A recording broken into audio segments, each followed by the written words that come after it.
ఏ ఇక్కడ ఒక విషయం ఏంటంటే తెలంగాణ రాష్ట్రం ఇక చూడరిగో నిన్న సిద్దిపేట జిల్లా పాలమాకుల గ్రామ సభలో గ్రామస్తులకు అధికారులకు మధ్య వాగ్వాదం జరిగింది.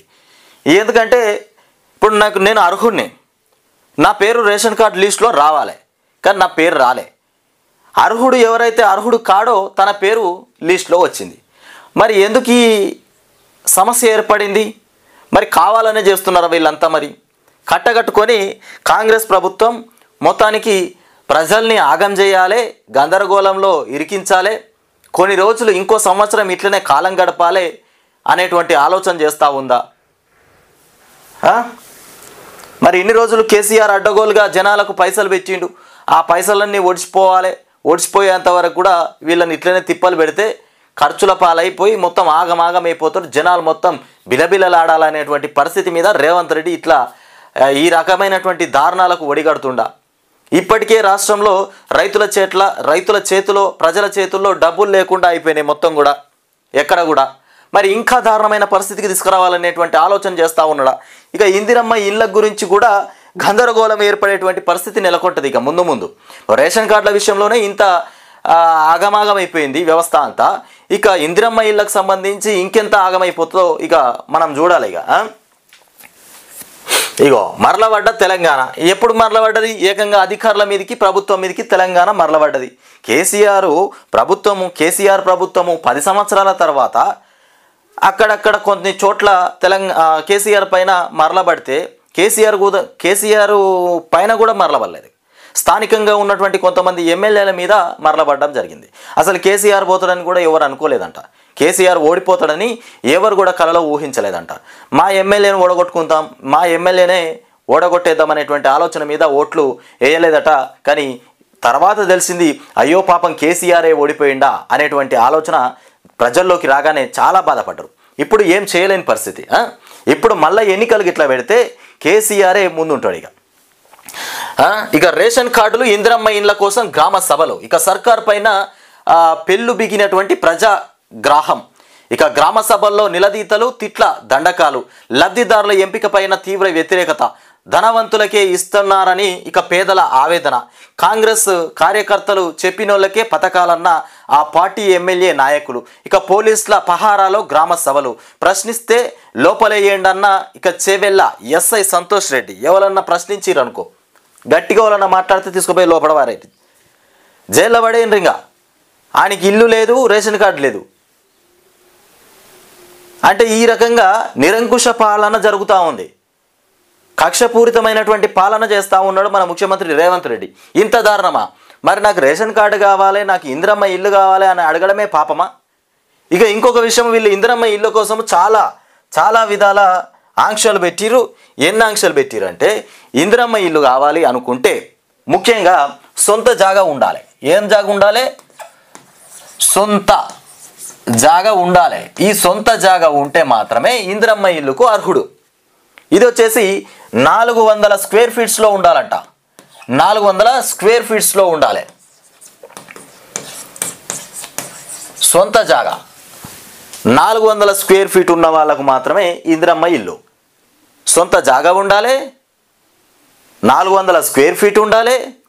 ఇది ఎవరైతే లబ్ధి పొందుతాడో, లబ్ధిదారుడు ఉంటాడు కదా. ఇప్పుడు నాది ప్లేస్ అనుకో, నాది జాగా అనుకోండి, నాకు ఇల్లు కావాలి అని పెట్టుకుంటున్నాను అనుకోండి, నా పేరు మీదనే ఆ జాగా ఉండాలి. అంటే ఇది మహిళల పేరు మీద ఉండాలి, ముఖ్యంగా మహిళ పేరు మీదనే ఉండాలి. మహిళ పేరు మీద ఉంటేనే ఈ ఇందిరమ్మ ఇల్లు వర్తిస్తుంది. మహిళ పేరు మీద ఉంటేనే, మహిళ పేరు పైన ఉండాలి, అట్లయితేనే ఇందిరమ్మ ఇల్లు వస్తుంది. లేకపోతే ఇందిరమ్మ ఇల్లు రాదు. సొంత జాగా ఉండాలి, 400 స్క్వేర్ ఫీట్స్, మళ్ళీ మహిళ పేరు మీదనే ఈ జాగా ఉండాలి. ఇక ఇంకో వేరే వాళ్ళ ఇది ఎందుకంటే ఇది ఇందిరమ్మ రాజ్యం.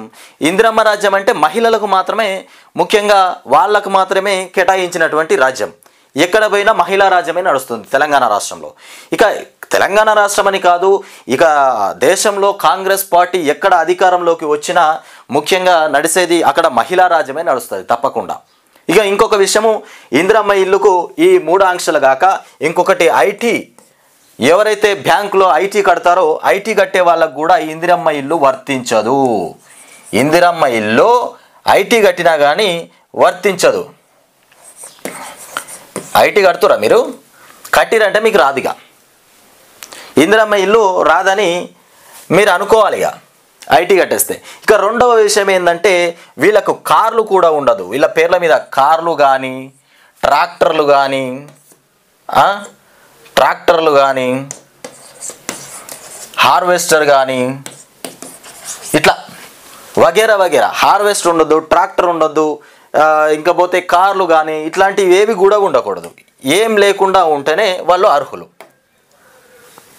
ఇదే విషయం. ఈ రకంగా మన ప్రభుత్వము విడుదల చేసినటువంటి గైడ్లైన్స్ మరి ఎవరికి ఇస్తారు ఇందిరమ్మ ఇల్లు, ఎవరికి ఇవ్వరు, ఏంది పరిస్థితి? ఇక రాష్ట్రంలో ఇట్లా ఉన్నది పరిస్థితి అంతా. రేవంత్ రెడ్డి పాలననే గందరగోళమైనటువంటి పాలన. ఈ రకమైనటువంటి పాలన ఎక్కడ చూడలే. ఎక్కడైనా చూసిరా ఈ రకమైనటువంటి పాలన? ఇంత ఘోరమైనటువంటి పాలన. నిన్న ఈ రేషన్ కార్డులో చాలామందికి కూడా పేర్లు రాలేదు. చాలామంది పేర్లు కూడా రాలేదని రోడ్డు ఎక్కిరు, గ్రామ పంచాయతీల దగ్గర పంచాయతీ పెట్టిర్రు. కావలసినోడి పేరు రాలేదు, అనర్హుడి పేరు వచ్చేసింది. ఇదే అనే పాలన. సివిల్ సప్లై వాళ్ళు చేసిన మోసమా ఇది? మరి లేకపోతే మొన్న టీచర్లు సర్వే చేసినప్పుడు వాళ్ళు చేసిన మోసమా? లేకపోతే రేవంత్ రెడ్డి కావాలని వీళ్ళందరికీ ఒక దగ్గర మీటింగ్ పెట్టేసి అందరిని కూర్చోబెట్టి మరి మీరు అందరు కలిసి ఇట్లనే చేయండి, ఎవరికి కూడా రేషన్ కార్డులు రాకుండా ప్రయత్నం చేయండి, ఎవరైతే అనర్హులు ఉంటారో వాళ్ళ పేర్లు ఎక్కిరు ఫస్ట్ సారి. ఎందుకంటే ఈ సమయంలో ఆల్రెడీ ఇట్లా దాని మీద మాట్లాడేసరికల్లా ఒక 6 నెలలు సమయం పడుతుంది. 6 నెలల్లో మనం కొంచెం కుదురుకుంటాం. ఇట్లాంటి ఆలోచనల మీద ఏమైనా చేసే ప్రయత్నం చేసిందా మరి ముఖ్యమంత్రి రేవంత్ రెడ్డి? ప్రత్యేకమైనటువంటి చొరవ తీసుకొని మరి ఈ గందరగోళ పరిస్థితిలో మళ్ళీ అక్కడ సింగపూర్లో ప్రయాణం చేస్తున్నాడు. అంటే ఖచ్చితంగా ఈయన దగ్గర ఉండి చూడలేక సింగపూర్ ప్రయాణంలో ఉండి రాష్ట్రంలో ఏం జరుగుతుందని చూస్తూ ఉన్నాడు. ఎందుకంటే ఆయన చేసిన భాగవతమే. రేషన్ కార్డులు అందరికీ ఇవ్వకండి, రేషన్ కార్డులు అందరికీ ఇవ్వకండి, ఎవరైతే అనర్హులు ఉంటారో వాళ్ళ పేర్లు మాత్రమే లిస్టులో తేండి. ఎందుకంటే అనర్హులు ఆ లిస్టులో పేర్లు వచ్చేసరికల్లా వాళ్ళు ఇటు అటు సదురుకునేసరికల్లా 6 నెలల సమయం పడుతుంది. ఈ 6 నెలల సమయంలో మళ్ళీ 6 నెలల సమయంలో అంటే ఈ స్థానిక ఎన్నికలు జరుగుతాయి. ఈ ఎన్నికలను దృష్టిలో పెట్టుకొని ఇప్పుడే రేషన్ కార్డులు ఇచ్చినామనుకో మనకు ఈ స్థానిక ఎన్నికల్లో ఓట్లు పడవు. స్థానిక ఎన్నికల్లో ఓట్లు పడాలంటే ప్రజల్ని ఆగమాగం చేయాలి. ఆగమాగం చేస్తే తప్ప ఓట్లు పడాయి. ఇట్లాంటి ఆలోచన మీద ఇవాళ రేవంత్ రెడ్డి మొత్తం మీద ఒక ప్లాన్ వేసిండు. ఆ ప్లాన్లో ప్రకారమే మరి ఇక్కడ ఉంటే రాష్ట్ర ప్రజలు తనను ఏమంటారు అనుకున్నాడో ఏమో కానీ సింగపూర్లో మొత్తం మీద పర్యటన చేస్తూ ఉన్నాడు. ఆడికి పోయి అక్కడ ఇక యువతకు కావాల్సినటువంటి కంపెనీలు, యువతకు కావాల్సినటువంటి ప్రాజెక్టులకు సంబంధించిన విషయాలు ఏందో మాట్లాడుతున్నాడంట అక్కడ సింగపూర్లో. చూడిగో కరీంనగర్ జిల్లాలో గన్నేరువరం మండలంలోని చాకలి వాణిపల్లె గ్రామ సభలో గందరగోళం చోటు చేసుకుంది. ఇక అధికారులు జాబితా బహిరంగంగా చదవడంతో పేర్లు వచ్చిన వారికి రాని వారికి మధ్య గొడవ జరిగింది. తన పేరు లేదంటూ ఓ మహిళ అధికారుల ఎదుట కంటతడి పెట్టింది. ఉపాధి హామీ పథకంలో చేసిన ఇక పనికి డబ్బులు రాలేదంటూ వృద్ధ దంపతులు కన్నీరు మున్నీరయ్యారు. ఓ మహిళ తన పేరు రాలేదని కన్నీరు పెట్టుకుంది, ఏడుస్తుందట. ఏడిసే పరిస్థితి తెచ్చిండు రేవంత్ రెడ్డి. నీకు ఏం న్యాయం అవుతుందో, నీకు ఏం మంచి జరుగుతుందో, మరి ఈ రేషన్ కార్డుల పరిస్థితి ఏంది, ఆ కులగణన సర్వే ఏంది, ప్రజాపాలన సర్వే ఏంది, ఆ బొందా ఏంది, ఆ భోషణం ఏంది, ఈ కథ ఏంది? ఇక్కడ చూడు సిద్దిపేట జిల్లా, ఇక్కడనేమో గందరగోళం. అనర్హులను జాబితాలో చేర్చారంటూ కొమరం భీం ఆసిఫాబాద్ జిల్లాలో ఇక రెబ్బెన మండలంలో అధికారుల నిలదీత. ఎక్కడ పోయినా నిలదీతనే. కోదాడలో అదే పరిస్థితి, సూర్యాపేటలో అదే పరిస్థితి, నిర్మల్ జిల్లాలో అదే పరిస్థితి. ఇంకా రేషన్ కార్డులు ఇందిరమ్మ ఇండ్ల కోసం గ్రామ సభలు నిర్వహించిండు. రేషన్ కార్డులు ఇందిరమ్మ ఇండ్ల కోసం. మరి ఈ రేషన్ కార్డుల విషయంలో ఎక్కడికో బతకపోయిన వాళ్ళు ఉన్నారు, వాళ్ళ పేరు లిస్టులో రాలేదు. మరి అక్కడ నుండి వాళ్ళు ఇక్కడికి రావాలన్నా? ఇప్పుడు ఈ పంచాయతీ పెట్టుకోవాలన్నా? ఊళ్ళే గ్రామ సభల కాడ పంచాయతీ పెట్టుకోవాలన్నా? మరి ఏం సర్వే చేసినావు? ఏం సర్వేలో ఏం తేల్చినావు? ఏం నిగ్గు తేల్చినావు? అంతా బూటకం, అంతా అబద్ధం, అంతా ట్రాష్, మోసం తప్ప దగా తప్ప ఇంకొకటి లేదు. రేవంత్ రెడ్డి కుట్రలే మామూలుగా లేవు. మొత్తం కుట్రపూరితమైనటువంటి వ్యవహారమే ఉన్నది రేవంత్ రెడ్డి. ఇన్నాళ్ళు నిశ్శబ్దంగా ఉన్న తెలంగాణ నేడు ఇక తిరగబడ్డది. హామీలపై రేవంత్ సర్కారు కుప్పి గంతులను నిలదీసింది. పల్లెలోని మహిళలు ఇక అగ్గిరవ్వలై పెను మార్పులకు శ్రీకారం చుట్టారు. నాయకులను అధికారులను ఎక్కడికక్కడ నిలదీశారు. ప్రభుత్వం ప్రతిష్టాత్మకంగా చేపట్టిన గ్రామ సభల్లో ఇక రాష్ట్ర వ్యాప్తంగా ఇదే పరిస్థితి నెలకొంది. పథకాల్లో అర్హుల ఎంపికపైన తీవ్రస్థాయిలో ఆగ్రహం వ్యక్తం చేశారు. రేషన్ కార్డులు, ఇందిరమ్మ ఇండ్లు ఇక ఉన్నోళ్లకు ఇచ్చారని కూడా, పేదోడికి మొండి చేయి చూపారని కూడా మండిపడ్డారు. ఉన్నోళ్ళకే ఇచ్చారు ఇందిరమ్మ ఇల్లు, ఉన్నోనికే రేషన్ కార్డు ఉన్నోడికే ఇచ్చారు, పేదోడికి మాత్రం దిక్కు లేదు, దివానా లేదు. ఇది పరిస్థితి. ఏం సర్వే చేసిరు ఏమో, బొందా బోకే భోషణం. రేవంత్ రెడ్డి నీ కుప్పిగంతులు, నీ ఏది మన బీడు భూముల వానైతాడు, వీరసాతుల ధైర్యం వీడు, దొంగదొరల భర్తం పడతాడు, ఇవన్నీ చెప్పినావు. పేదోని ఇంట్లో నిద్ర, పులినైతా నీడనైతా ఆహారమైతా అన్నీ చెప్పినావు. మరి ఏమైనావు నువ్వు? చివరికి పేదోని ఇంట్లో కొరివి దయ్యానం అయిపోయినట్టున్నది. ఇప్పుడు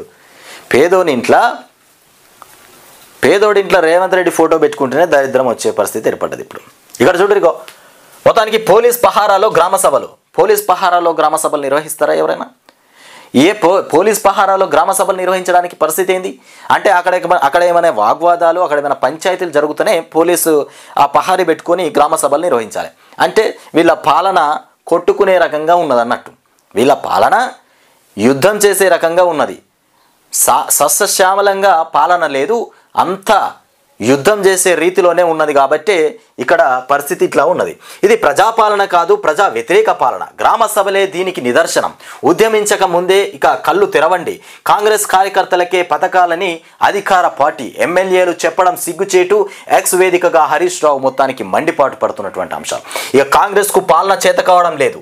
ఇక ఏడాదిలోనే హైదరాబాద్ను సమస్యలకు కేరాఫ్గా మార్చిర్రు. ఏడాదిలోనే హైదరాబాద్ను కాంగ్రెస్ పార్టీకి తెలంగాణ రాష్ట్రాన్ని పాలించడం అంటే మెడ మీద కత్తి పెట్టుకున్నట్టు అయిపోతుంది. మొత్తం మీద 1 సంవత్సరంలోనే హైదరాబాద్ను మొత్తం ఆగం చేసి పడేసిందంట రేవంత్ రెడ్డి సార్. మరి రేవంత్ రెడ్డి కాంగ్రెస్ ప్రభుత్వము ఒకే ఒక 1 ఇయర్లో హైదరాబాద్ని మొత్తాన్ని ఆగం చేసి పడేసిందట. సమస్యలకు కేరాఫ్గా మార్చిండు. సమస్యలు అంటే ఎక్కడున్నాయా? హైదరాబాద్లో మొట్టమొదటిగా కేరాఫ్ సమస్యలు హైదరాబాద్లోనే కేరాఫ్ మార్చి పడేసిండు.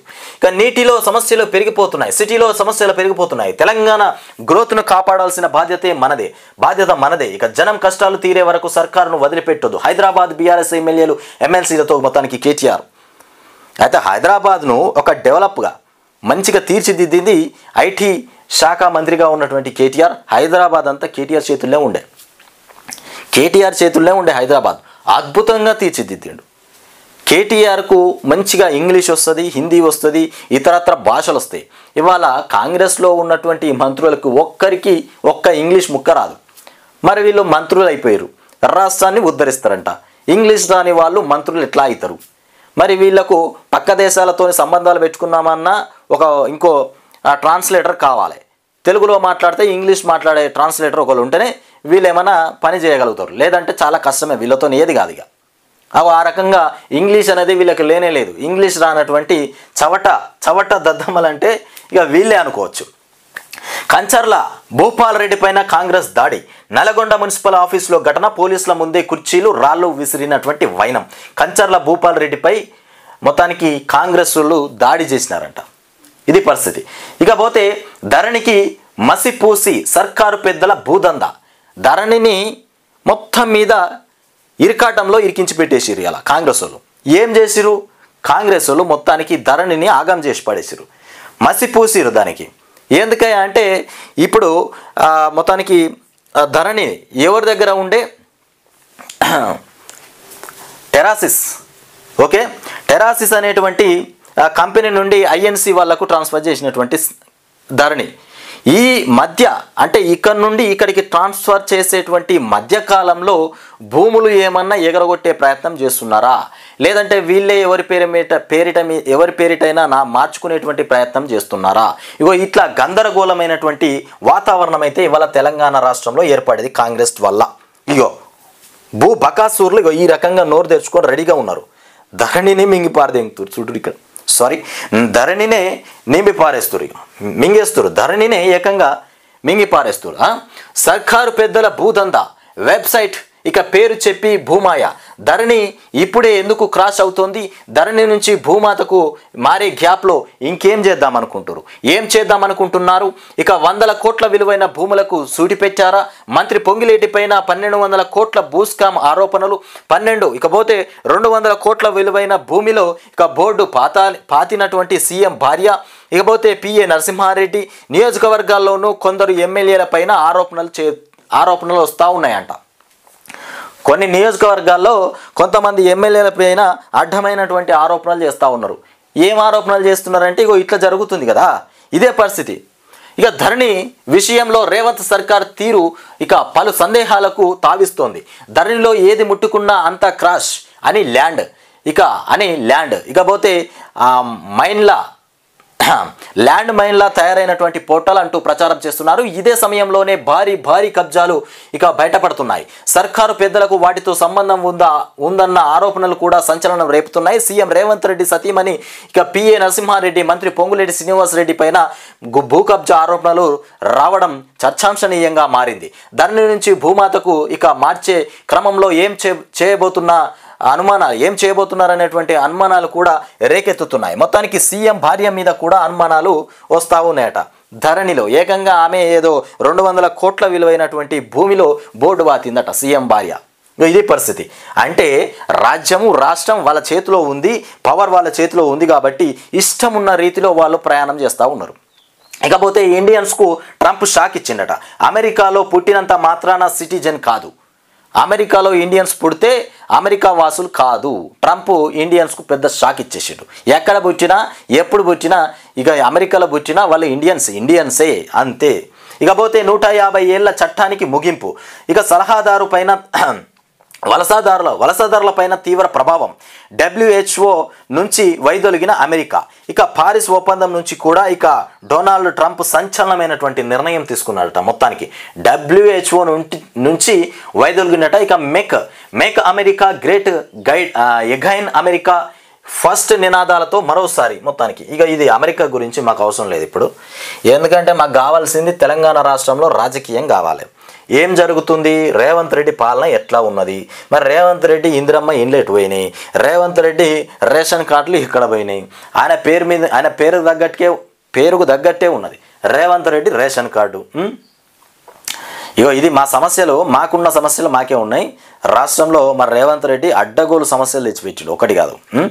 ఇక పారిస్ ఒప్పందం WHOలకు మొత్తానికి రామ్ జన్మంతం వచ్చే పౌరసత్వం రద్దు. ప్రమాణ స్వీకారమైన వెంటనే ట్రంప్ ఆదేశాల వెలువ. ఇకపోతే మెగా భారీ పెట్టుబడి. ఇక 15,000 కోట్లతో వివిధ ప్రాజెక్టులు నెలకొల్పేందుకు దావోస్ వేదికగా అంగీకారం. ఇకపోతే 500 కోట్లతో రాకెట్ తయారీ, పరిశ్రమ ఏర్పాటుకు మొత్తానికి స్క్వైర్ రూట్ ఒప్పందం.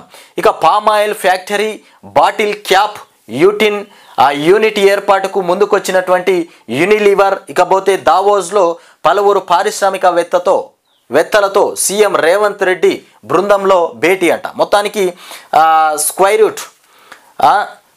రూట్ సహా వ్యవస్థాపకుడు పవన్ కుమార్కు జ్ఞాపిక అందజేస్తున్నటువంటి రేవంత్ రెడ్డి. అట్లాగే ఒప్పందం సందర్భంగా మంత్రి శ్రీధర్ బాబుతో మెగా సంస్థ అధినేత కృష్ణారెడ్డి కూడా పక్కనే ఉన్నటువంటి విజువల్స్ అయితే మనం చూస్తూ ఉన్నాం. మొత్తానికి ఇది కథ. ఇకపోతే ప్రపంచ ఆర్థిక వేదిక సదస్సు సందర్భంగా తెలంగాణలో పెట్టుబడులు పెట్టేందుకు పలు కంపెనీలు ఆసక్తి భరుస్తున్నాయని, ఈ మేరకు సీఎం రేవంత్ రెడ్డి నేతృత్వంలోని బృందంలో ప్రముఖ సంస్థలు చర్చలు జరిపి ఒప్పందాలు చేసుకుంటున్నాయి. ఇకపోతే 15,000 కోట్లతో ఆధునిక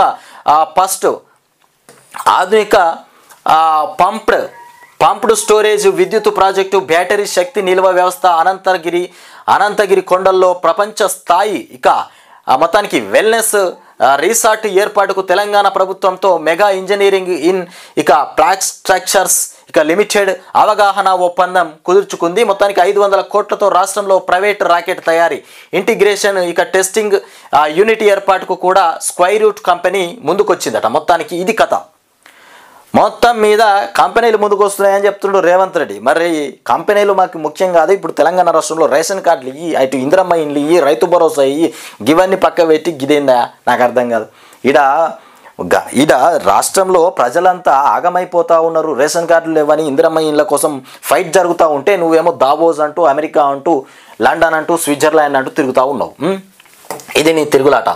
హైదరాబాద్లో ఐటీ సోదాల కలకలం. హైదరాబాద్లో మొత్తానికి ఐటీ సోదాలు కలకలం రేపాయంట. మరి ఎవరి మీద ఐటీ సోదాలు చేసినారో. ఇక మావోయిస్టులు. ఛత్తీస్గఢ్ ఒడిశా రాష్ట్రాల సరిహద్దుల్లో భారీ ఎన్కౌంటర్ జరిగింది. మావోయిస్టు అగ్రనేత చలపతి మృతి చెందినటువంటి ఘటన. 24 మంది మావోయిస్టుల మృతి, 15 మృతదేహాలు స్వాధీనం. ఇక మృతుల్లో 2 మహిళలు కూడా ఉన్నారట. మొత్తానికి ఎన్కౌంటర్ అనంతరం స్వాధీనం చేసుకున్న మావోయిస్టుల మృతదేహాల వద్ద జవాన్లు నిలబడ్డటువంటి అంశం. ఇకపోతే మావోయిస్టులకు మరో భారీ ఎదురుదెబ్బ తగిలింది. ఛత్తీస్గఢ్ ఒడిశా సరిహద్దుల్లోని గిరియాబంద్ జిల్లా ఇకపోతే కుల్హా డిఘాట్ అటవీ ప్రాంతంలో మంగళవారం జరిగిన ఎన్కౌంటర్లో మావోయిస్టు పార్టీ కేంద్ర కమిటీ సభ్యుడు రామచంద్రారెడ్డి ప్రతాప్ రెడ్డి అలియాస్ చలపతి అలియాస్ జయరాం ఇక మృతి చెందాడు. ఆంధ్రప్రదేశ్లోని చిత్తూరు జిల్లా మొత్తానికి తవనంపల్లె మండలం ముత్యంపల్లెకు చెందినటువంటి ఆయన పైన కోటి రివార్డులు. ఈ ఎన్కౌంటర్లో మొత్తం 24 మంది మరణించినట్లు ఇక విశ్వసనీయ సమాచారం. 15 మంది మృతదేహాలను కూడా భద్రత బలగాలు స్వాధీనం చేసుకున్నాయని చెప్తున్నటువంటి అంశం. ఇకపోతే ప్రభుత్వంపైనే కాళేశ్వరం మొత్తానికి భారమట. ప్రభుత్వంపైనే కాళేశ్వరం భారం. ఇక కార్పొరేషన్కు ఆదాయం లేకపోవడమే కారణం. ఈ ఆర్థిక సంవత్సరంలో వడ్డీగా 6,519 కోట్లు, అసలు కింద 7,382 కోట్లు చెల్లింపు. ఇక జస్టిస్ ఘోష్ కమిషన్కు వివరించిన ఆర్థిక శాఖ ప్రత్యేక ప్రధాన కార్యదర్శి రామకృష్ణారావు మొత్తానికి ప్రభుత్వంపైనే కాళేశ్వరం యొక్క భారం పడిందట. ఇప్పుడు ఉన్నటువంటి ఏ ప్రభుత్వం అయినా కావచ్చు, గత ప్రభుత్వమా మరి ఈ ప్రభుత్వము కానీ మొత్తానికి కాళేశ్వరం అనేది కట్టడం వల్లనే ప్రభుత్వం మీద భారం పడిందని చెప్తారు. నిజమేనా మరి? ఇకపోతే మొదటి రోజు ప్రశాంతంగా గ్రామ సభలు. ప్రశాంతంగా ఎక్కడ జరిగినాయి? రాష్ట్రంలో ఎక్కడైనా మీ ఏరియాలో మీ ఊళ్ళల్లో గ్రామ సభలు ప్రశాంతంగా జరిగినాయా? మరి ఈ డబ్బా కొట్టుడు ఏంది? ఈ డబ్బా కొట్టే రాతలు ఏందన్నట్టు. జాబితాలో తమ పేర్లు లేవంటూ అక్కడక్కడ ఆందోళనలు. నచ్చజెప్పి మళ్ళీ దరఖాస్తు చేయించిన అధికారులు. ఎందుకు నచ్చజెప్పడం, మళ్ళీ రాయించడం, మళ్ళీ జాబితాలో పేరు లేదని మళ్ళీ దరఖాస్తు పెట్టుకోవడం, ఇదంతేంది? మేము రేషన్ కార్డుకి అప్లై చేసుకున్నాం కదా అని ఊరు వెళ్ళిపోయిన వాళ్ళు చాలామంది ఉంటారు. మరి వాళ్ళ పరిస్థితి ఏంది? వాళ్ళు మళ్ళీ అక్కడ నుండి తిప్పలు పడాలి. మాకు రేషన్ కార్డు రాకపోయా, మాకు మరి ఎట్లా ఏం కథ అనేది ఆగమాగ బతకడానికి పోతారు కదా, పని చేసుకోవడానికి వేరే ఊరికి పోయిన వాళ్ళ పరిస్థితి ఏంది? అందరినీ ఆగం చేస్తుండ్రు రేవంత్ రెడ్డి. పాత పద్ధతిలోనే నీటి పంపకాలు. ఇక కృష్ణా జలాలపైన 66-34 నిష్పత్తిని కొనసాగిస్తూ బోర్డు నిర్ణయం. 71% ఇవ్వాలని, ఈ ఏడాదికి 50% కేటాయించాలని కూడా తెలంగాణ డిమాండ్. రెండింటికి ఇక ఒప్పుకోబోమని కూడా ప్రస్తుత విధానమే కొనసాగాలన్న మొత్తానికి ఏపీ టెలిమెట్రీల 2వ దశ పైన అభ్యంతరం. ఇది పరిస్థితి. ఇకపోతే ట్రంప్ మొత్తానికి యాక్షన్ షురూ చేసిందట. బాధ్యతలు చేపట్టగానే సంచలన నిర్ణయాలు. ఇక బైడెన్ గద్దె దిగడానికి ముందు జారీ చేసిన మొత్తం 78 ఆర్డర్లు రద్దు. వాతావరణ మార్పుల నిరోధానికి కీలకమైన ప్యారిస్ ఇక మొత్తానికి ట్రంప్ యాక్షన్ షురూ అయిపోయిందంట. ఇక ఖర్చు 1,00,000 కోట్లు, ఆమ్దాని 7 కోట్లు. కాళేశ్వరం కార్పొరేషన్ అప్పుల భారమంతా సర్కార్ పైనే పడిందంటే రాష్ట్రంలో యూనిలివర్ యూనిట్లు. గ్రామ సభల్లో మొత్తం గడబిడ చోటు చేసుకుంది. ఇక ఫీల్డ్ ఎంక్వైరీ చేయకుండా లిస్ట్ ఎలా ప్రకటిస్తారు? ప్రభుత్వ ఉద్యోగులను ఎంపిక చేయడం దారుణం. ఒకే కుటుంబంలో 3కి ఇళ్లు కేటాయిస్తారా? తమ పేర్లు రావడంపై ఇక జనం ఆందోళన. ఇంకా ఎన్నిసార్లు అప్లికేషన్లు తీసుకుంటారని ప్రశ్నలు. ఇది కథ. ఇంకెన్నిసార్లు అప్లికేషన్లు తీసుకుంటారు? ఒకే ఇంట్లోనే 3కి ఇండ్లు వచ్చినాయట, ఇంద్రమ ఇల్లు. ఒకే ఇంట్లో 3కి ఇంద్రమ ఇల్లు వచ్చినాయట. ఇది సర్వే. ఇది ఈ రకమైనటువంటి సర్వే. దీనికి సర్వే చేపడతాం, ప్రభుత్వం మీ దగ్గరకు వస్తుంది, సర్వేలు నిర్వహిస్తుంది. మీకు ఎలాంటి సమస్యలున్నా అందులో రాస్తే మీ సమస్యలకు మేము కేర్ ఆఫ్ అడ్రస్గా మేము ఒక వెబ్సైట్ ఏర్పాటు చేస్తాం, అందులో ఎంటర్ చేస్తాం. ఎవరికి ఏం సమస్యలు ఉన్నాయి, ఎవరికి ఏం లేవు, ఇవన్నీ చెప్పారు మాటలు. అన్నీ నీళ్ళల్లో పోసిన నీటి మూటలు అయిపోయినాయి. కొట్లాడుకునే జమానా పోయింది, కలిసికట్టుగా పనిచేద్దాం, అభివృద్ధి చేసుకుందాం అంటూ బండి సంజయ్ చెప్తుండు. బిల్లులు రాక మాజీ సర్పంచులు అల్లాడుతున్నారు. ఇకపైనా పెండింగ్ బిల్లులు చెల్లించాలని ప్రభుత్వానికి విజ్ఞప్తి. ఇక ప్రైవేటు ఆసుపత్రుల్లో కిడ్నీ దందా. 55 లక్షలకు ఓ కిడ్నీ చొప్పున అమ్మకం. ప్రైవేటు హాస్పిటళ్ళల్లో కిడ్నీలు అమ్ముతా ఉన్నారట. 55 లక్షలకు ఒక కిడ్నీ, ఒక రేటు 55 లక్షలు పెడితే కిడ్నీ అంట. ఇక సరూర్ నగర్ అలకనంద హాస్పిటల్లో అక్రమ ఆపరేషన్లు. ఆసుపత్రి సీజ్, నిర్వాహకుడు అరెస్టు. ఆపరేషన్లు చేసిన డాక్టర్లు ఇక పరారు. అయ్యవ్వా. ఇకపోతే కృష్ణా జలాల్లో 71% వాటా ఇవ్వాల్సిందే, లేదంటే 50% అయినా కేటాయించాలి. కేఆర్ఎంబి మీటింగ్లో తెలంగాణ డిమాండ్. 2015లో జరిగినటువంటి 66-34 ఒప్పందం ఆ ఒక్క ఏడాదికే ఏపీకి 66% కేటాయిస్తే 76% నీళ్లు తీసుకెళ్లింది. 11 ప్రాంతాల్లో మెట్రీలు ఏర్పాటు చేయాలి. శ్రీశైలం డ్యామ్ ఇక ప్లంజ్ పూల్ వద్ద పడిన గొయ్యికి ఇక రిపేర్లు చేపట్టాలని కూడా కోరినటువంటి అధికారులు. ఇక మంగళవారం హైదరాబాద్లోని జలసౌద్లో కేఆర్ఎంబి చైర్మన్ అతుల్ జైన్తో ఇక తెలంగాణ రాష్ట్ర ఇరిగేషన్ అధికారులు రాహుల్ బొజ్జా, అనిల్ కుమార్ చెప్తున్నటువంటి మాటలు ఇది. ఇకపోతే భారీ బడ్జెట్ సినిమాల పైన ఐటీ నజర్ పెట్టిందట. మొత్తానికి ఐటీ భారీ బడ్జెట్ పెట్టి ఎవరైతే సినిమాలు తీస్తారో వాళ్ళ మీద నజర్ పెట్టిందట. తుర్కియాలో అగ్ని ప్రమాదం, 66 మంది మృతి.